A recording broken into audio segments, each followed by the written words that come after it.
오늘은 청년주일입니다. 요즘에 청년들의 삶이 녹록지 않다, 이런 이야기를 제가 듣곤 하는데, 여러 문제가 있죠. 취업 가장 문제고, 또 직장 생활도 문제고, 안정되지 않는 불투명한 미래에 대한 고민들, 문제 아니겠습니까? 앞에 우리 대표로 4명이 나왔는데 4명이 다 문제 가운데 허덕이는 사람들이, 그 속은 다 문드러집니다. 제가 그래서 고민이 됐어요. 이 청년들에게 어떤 좀 희망의 메시지를 좀 줄 수 있을까? 또 청년 주일이기도 하고 고민하다가 번뜩 떠올랐습니다. 이 한마디가 꼭 필요하겠다, 우리 청년들에게. 이 한마디는 꼭 해줘야 되겠다. 여러분, 제가 이 한마디를 소개할 텐데, 이 한마디가 우리 청년들 뿐만 아니라 지금 삶 속에서 알게 모르게 고민과 걱정과 녹록지 않은 현실 속에 있는 우리 성도님들에게도 힘이 되는 말씀 되기를 축복합니다. 자, 이 한마디 합니다. 너희가 성령을 받았느냐? 왜 웃지?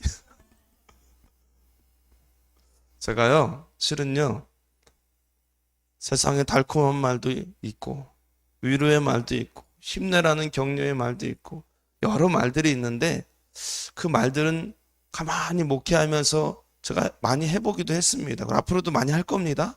그런데 순간이더라고요. 순간. 그런데 성령의 충만함을 받으면 그거는 그냥 목사가 그냥 위로해주는 그 말보다도 더 강력한 힘이 있더라고요. 왜냐하면 이따가도 말씀드리지만 그 위로의 한마디는, 격려의 한마디는 사람들이 많이 하는 것이지만 성령의 충만함은 하나님이 주시는 거기 때문이에요. 할렐루야.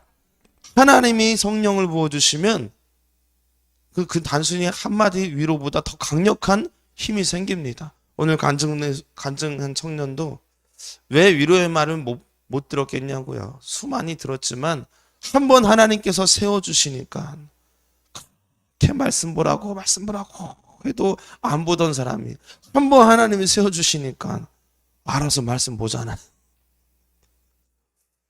이게 회복의 증거란 뜻입니다.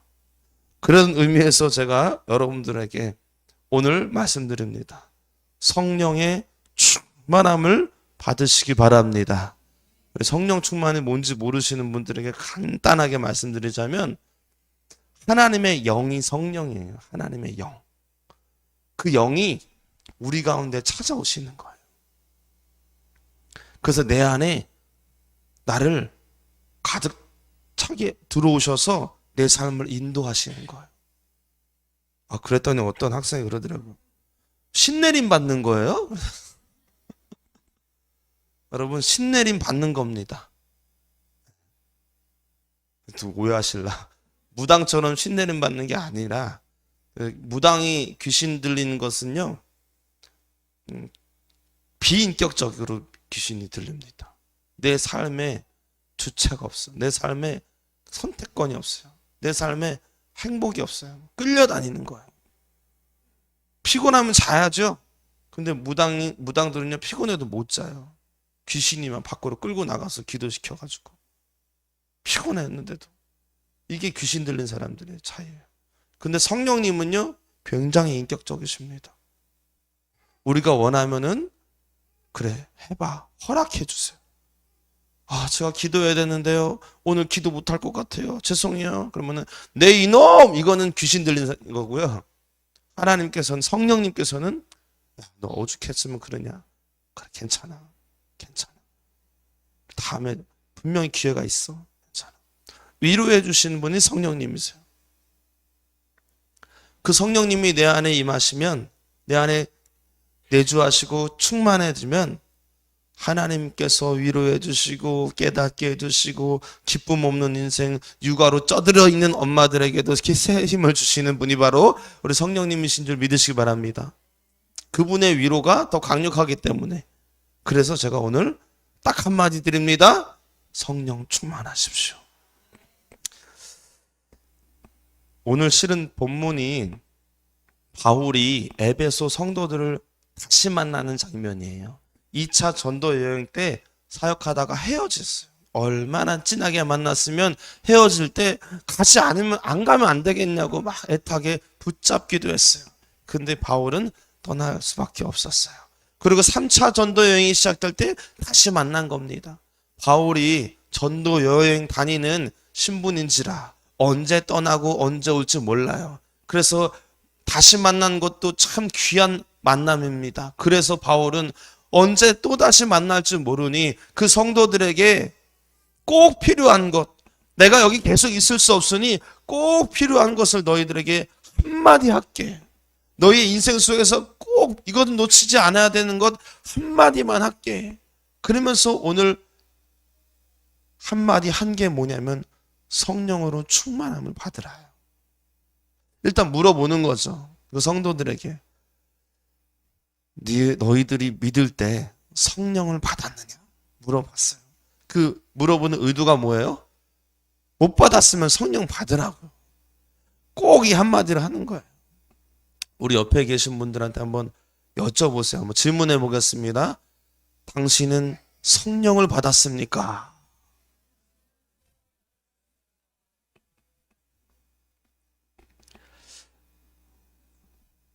그리고 바울이 그 질문을 하고 그들을 안수하여 기도할 때 성령이 임하였다. 할렐루야.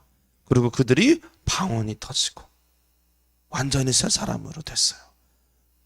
에베소 교회를 세워가는 주역이 되는 겁니다. 여러분, 저는 오늘 이 성령의 충만함을 말씀드릴 텐데 딱 두 가지를 말씀드릴 거예요. 두 가지 말씀 꼭 기억하십시오. 첫 번째는 따라 하시면 감사하겠습니다. 반드시 성령 세례를 받아야 됩니다. 시작. 반드시 성령 세례를 받아야 합니다. 아니, 성령 충만도 뭔지 모르겠는데 성령 세례는 또 뭐야? 여러분, 세례라는 말 들어보셨어요? 세례 받았죠? 네. 세례 받으신 분들도 있고 못 받으신 분들도 계시는데 물 세례가 있고 성령 세례가 있어요. 굳이 구분하자면 물로 세례 받는 것은 예수 믿고 안 믿고의 구분의 척도예요. 그러니까 예수 믿는 분들은 다 예수 믿겠다면 물세례를 받는 거예요. 우리 작년에 우리도 성탄절날 물세례 받았죠? 누구 받았죠? 네, 하나, 둘, 3명 받았어요? 네, 3분이 물세례를 받았어요.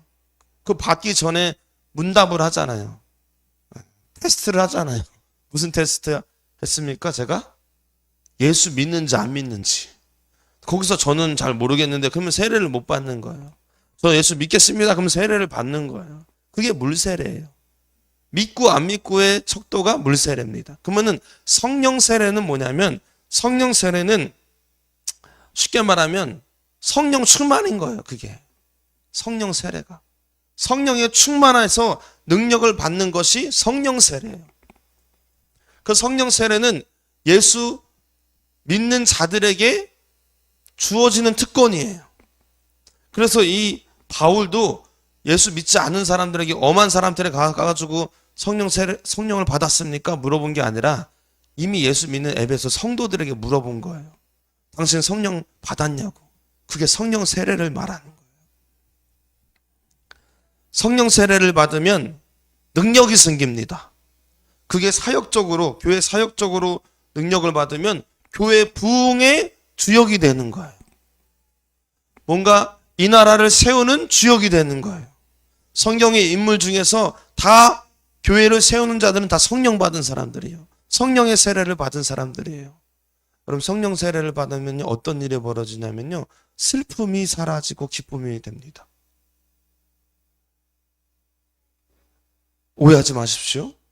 내 환경이 변화되는 것은 둘째 문제예요. 우리가 언제 기쁘죠? 돈이 없는데 돈이 많아지면 기뻐지잖아요. 이거는 성령 세례와 관계없이도 기뻐지는 거예요. 그런데 성령 세례를 받으면 돈이 여전히 없는데도 기뻐져요. 이럴 수가 있나? 이럴 수가 있다는 거예요. 아무런 난 능력이 없는데 성령 세례를 받으면 갑자기 교회 봉사도 하고 교회 헌신도 하고 하는 거예요. 이게 성령 세례를 받은 사람들의 변화예요. 여러분, 물 세례는 예수 믿는 것을 이야기했어요. 성령 세례는 구분하자면 교회를 세워가는 능력이라고 보시면 돼요. 가정을 세워가는 능력, 한 영혼을 세워가는 능력, 이 나라 이 민족을 세워가는 능력, 그 능력을 받는 것이 성령 세례입니다. 자, 그러면 한번 질문 드려볼게요. 물 세례와 성령 세례는 어떤 게 필수고 어떤 게 선택일까요? 자, 물 세례는 선택이어야 돼요? 필수가 돼야 돼요? 예수 믿는 거니까. 믿는 사람들의 고백은 필수여야죠. 그렇죠? 예수 믿어야지. 그러면 이제 성령 세례는 이거 선택이에요? 필수예요? 필수예요? 필수입니다. 왜냐면은 교회 부흥과 연결되어 있기 때문에. 하나님 입장에서 한번 봅시다. 하나님 입장에서 주님의 몸된 교회가 부흥되는 것을 원하실까요? 아니면은 망하는 걸 원하실까요? 부흥되는 걸 원하겠죠. 현상 유지하는 것을 원할까요? 아니면 막 선교도 하고 막 집회도 하고 이런 걸 원하실까요? 막 선교하는 걸 원하시겠죠. 그러려면 성령 세례를 성도들이 받아야 돼요. 하나님 입장에서 성도들이 으쌰으쌰하고 성령 세례를 받기 위해서 부르짖고 기도하는 모습을 기뻐하실까요? 아니면은 나는 그냥 내버려둬도 알아서 예수 믿어요. 교회는 잘 나올게요. 요 정도 선에서 끝나는 걸 원할까요? 전자겠죠. 그런 의미에서 우리는 예수 믿는 하나님을 기쁘게 해드려야 하는 사명이 있는 하나님의 자녀로서 성령 세례는 필수다. 우리 마음, 제가 왜 이런 말씀을 드리냐면 성도들의 마음속에 이런 마음이 있어요. 이거는 한국 교회뿐만 아니라 예수 믿고 교회 다니는 사람들 속에 다 암묵적으로 있는 마음이에요. 어떤 마음이냐면 내가 교회는 잘 다닐게요. 그래서 그런 마음으로 목사를 안심시키죠. 교회는 잘 다닐게요. 그리고 실제로 교회를 잘 다녀요. 잘 다녀요. 교회 주일날 빠지지도 않고 와요. 그런데 깊게 들어가고 싶지는 않은 거예요. 교회 헌신하고 봉사하고 싶지는 않은 거예요. 왜냐하면 상처받을까 봐. 그래서 다 큰 교회를 갑니다. 왜냐하면 큰 교회는 교회 봉사 좀 하라고 달달 볶지 않거든요. 작은 교회는 사람이 별로 없으니까는 달달 볶거든요. 귀찮은 거예요. 그러니까 다 큰 교회를 가는 거예요. 그런데 오늘 저도 실은 우리 청년들을 보면서 특히 이런 마음이 있었어요. 교회 온 것만으로도 귀하다. 교회 온 것만으로도 귀하다. 그렇잖아요. 솔직히 그 맞잖아요. 우리 민성이가 교회 온 것만으로도 귀하다. 아니, 이 청년들이 지금 이 시간에 그냥 자빠지면 안 되지. 편안히 누워서 자야 되는데. 그렇지 않고 교회 온 것만으로도 귀하잖아요. 저도 그 마음이 있어요. 그래서 빠지면 좀 안타깝지만 빠지다가도 어쩌다 한번 오면은 그게 너무 귀해요. 그 잔소리를 안 해요. 니 왜 안 왔어? 이런 얘기를 안 해요. 잘왔다고. 근데 오늘 말씀을 보니까 조금 생각이 달라졌어요. 잔소리 하겠다는 게 아니라 거기서 멈추면 안 되겠구나. 성령 세례는 필수구나. 왜? 그거 하나님이 기뻐하시니까. 교회 부흥을 위해서 쓰임받는 걸 필수구나. 왜? 그거 하나님께서 기뻐하시니까. 우리 맨날 나 주님의 기쁨 되기 원하네 찬양을 하면서 뭐가 하나님께서 기뻐하시는지는 몰라요. 하나님이 기뻐하시는 건요, 교회 출석하는 거를 넘어서 교회를 세워가는 거 기뻐하십니다. 한 영혼을 세우고자 애쓰는 거 기뻐하십니다. 이 나라 이 민족을 위해서 애쓰는 거 기뻐하십니다. 근데 그렇게 하려면 내 힘으로 안 된다니까요. 성령 세례를 받으셔야 돼요. 할렐루야. 여러분들이 성령 세례를 받으셔서 교회를 세우시고 가정을 세우시고 한 영혼을 세우시는 주역이 되시기를 축복합니다. 오늘 바울이 그것 때문에 에베소 교회 성도를 만나자마자 너무 반갑잖아요. 오랜만에 만났으니까. 오랜만에 만나가지고 그동안 어떻게 됐냐라고도 얘기할 법도 한데 갈 날이 얼마 안 남았으니까는 언제인지 모르니까는 그냥 붙잡고 한마디 한 거예요. 그냥 단도직입적으로. 너희가 믿을 때 너 성령을 받았느냐? 그때 충격적인 대답을 해요. 성령의 계심도 듣지도 못했다고. 이야. 그래서 바울이 기도해 줬는데 저는 그들의 대답이 한국 교회 성도들의 실상인 것 같아요. 들어는 받겠으나 성령 세례는 관심도 없는 거예요. 집사가 되고 권사가 되고 장로가 돼도 심지어 목사가 되었음에도 불구하고 성령 세례를 못 받고 목회하는 목사들도 많다. 이게 한국 교회의 실정이 아닐까. 여러분 이 에베소 성도들의 대답이 저는 저희들의 대답인 것 같아요. 너희가 성령을 받았느냐 했을 때 글쎄요. 글쎄요 라는 말은요. 교회 부흥에 전혀 관심이 없습니다 라는 말과 똑같은 거예요.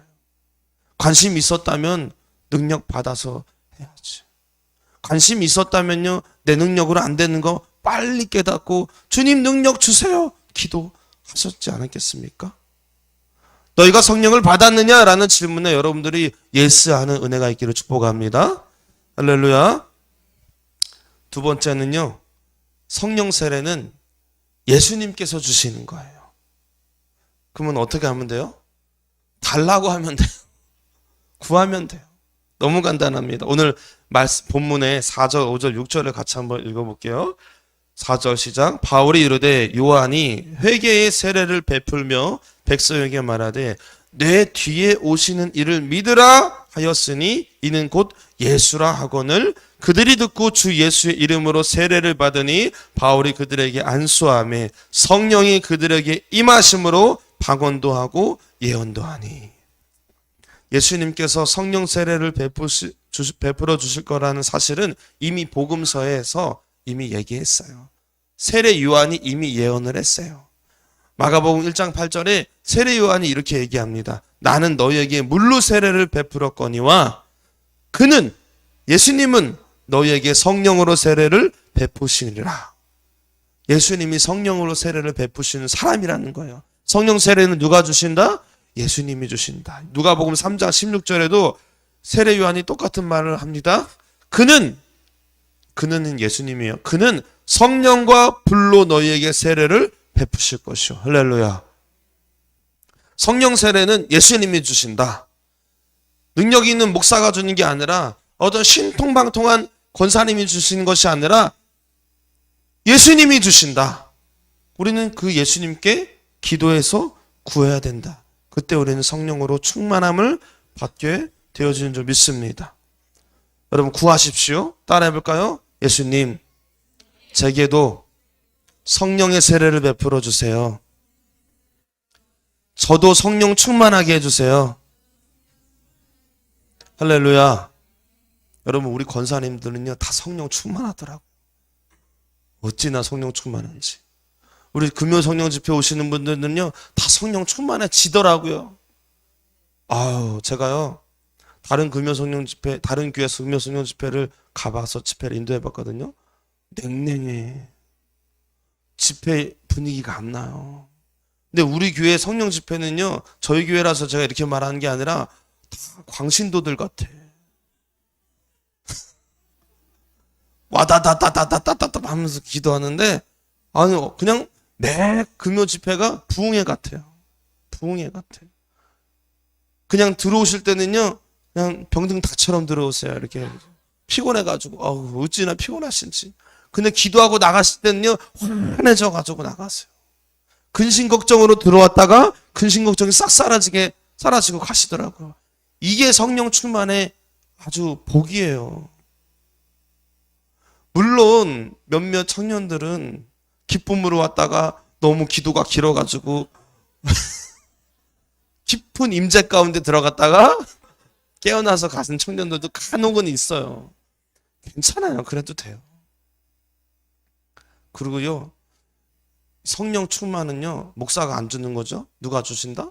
예수님이 주신다. 목사가 금요 성령 집회 우리 교회에 없지요? 더 은혜가 돼요. 더 은혜가 돼요. 어찌나 배가 아픈지. 그 목사가 주는 게 아니라는 얘기를 하려고 하는 거예요. 여러분, 우리 교회는요, 성령님이 주인이십니다. 성령님께서 담임 목사님이세요.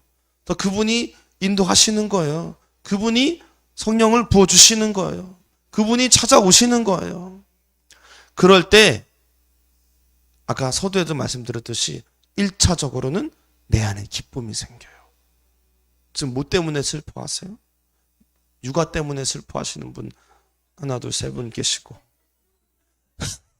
자녀 때문에 고민, 머리가 찌끈찌끈 아프신 분들 하나 둘 셋 넷 다섯, 많다. 진로 때문에 머리 찌끈찌끈한 청년들, 청소년들 찌끈찌끈. 근데 성령의 충만함을 경험하면은 여전히 아들이, 손이 왜 일로 갔지? 아들이 걱정이긴 하지만 내 안에 기쁨이 막 샘솟아요. 시원하죠? 여전히 내 자녀들이 육아로 그냥 찡찡거리고 막 때를 써도 내 안에 기쁨이 샘솟아요. 갱년기에 계신 어머니들 성령 충만을 구하시기 바랍니다.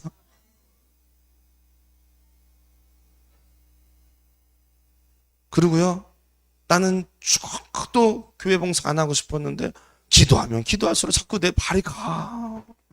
갑자기 난 절대 안 하려고 했는데 갑자기 내가 설거지를 하고 있어. 갑자기 막 예배 가운데 시간마다 막 찾아와요. 성령 충만하지 않으면 불가능한 일이에요. 1700년대에 영국에 웨슬리라는 사람이 있었습니다. 이 웨슬리라는 사람이 기도를 그렇게 해요. 기도를 그렇게 하는데 송구영신 예배였던 것 같아요. 1739년 12월 31일이 넘어갔으니까 1월 1일이 됐어요. 새벽 3시까지 60명의 성도들이 같이 기도하는 거예요. 성령 충만을 위해서 기도하는 거예요. 누구한테? 예수님한테. 나에게도 성령 충만함을 달라고 기도하는데, 그때 기록을 보면은 성령이 계속 갈급하게 기도하고 있을 때 하나님의 권능이 우리 위에 매우 강하게 임재하셨다. 그 권능 아래 많은 사람들은 넘쳐 흐르는 기쁨으로 울부짖었고, 그리고 많은 사람들이 땅바닥에 쓰러졌다. 신기한 일이 일어나는 거예요. 놀라움에 이들이 깨어났다고 얘기해요. 그리고 웨슬리의 이런 강력한 체험 이후에 능력이 생기더니 그렇게 소심하던 사람들이 밖에 나가서 전도하기 시작하는 거예요. 누구 능력이에요? 성령의 능력이에요. 그리고 야외에서 설교를 하기 시작합니다. 웨슬리, 이 기록에 다 나와 있는 겁니다. 웨슬리가 영국에서 야외에서 설교하자 거리에서 사람들이 은혜 받고 거리에서 방언이 터져요. 거리에서 입신을 해요. 거리에서 성령 체험을 하게 됩니다. 진동, 넘어짐, 경련, 방언, 환상, 꿈, 예언, 입신, 신유, 축사. 지금 이게 다 기록에 나와 있는 것들이에요. 신비한 현상들과 기적들이 막 거리에서 일어나는 거예요. 그게 점점점 자연스럽게 부흥 운동이 일어났고 그게 막 퍼져나갔습니다. 영국 전역으로. 그때 당시에 산업혁명으로 인해서 빈부격차가 굉장히 심했을 때예요. 그 어두웠던 영국 사회, 타락한 그 영국 사회에 복음의 빛이 비춰지기 시작하더니 웨슬리의 부흥운동이 일어났던, 부흥운동이 막 지나갔던, 부흥단이 지나갔던 거리에는 술집들이 다 문을 닫는 거예요. 놀라운 일이 일어나는 겁니다. 그 유럽 지역에 부흥운동으로 혁명이 일어났죠. 프랑스 등 유럽의 많은 국가들이 유혈혁명으로 사회가 뒤집어졌어요. 혁명을 다 피를 흘렸다는 거예요.